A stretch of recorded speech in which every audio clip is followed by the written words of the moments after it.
So here is how you can hide the File app on the iPhone. Let me cover it from multiple different angles, and if you're new here, subscribe and we can get started. So we have a few options with it. I'm going to start with the most basic one, which is that if you hold down on the Files app, you can click on Require Face ID and tap on this, which isn't going to hide the app, but at least it is going to lock it, right? So only people with your face or the Face ID scan will be able to access it, or with a passcode. So that is a nice way to kind of like lock it, right? We can also hold it down on it and click on Remove App, and you can see we have the ability to remove it from the home screen, and it's going to be hidden away from the main page and only be found in the app library. And we can as well delete the app fully, which is something you probably don't want to do.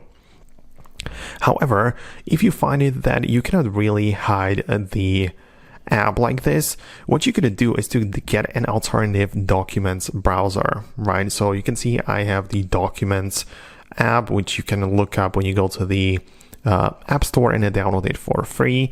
And what's interesting about this app is that we can hold down on it and click on Require Face ID, and then not only require it, but also hide and Require Face ID. So that would mean that I can hide the Documents app.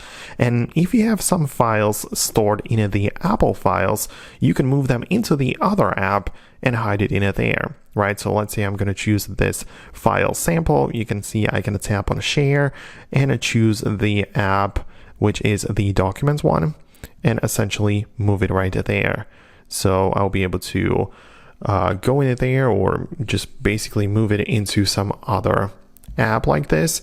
And once it's part of this, I will have the ability to hide the whole app right here. As I've shown you, I can click on Hide and Require Face ID, meaning that even though I cannot hide the official Files app, I can hide the third-party one. So that would be like an alternative way to do it.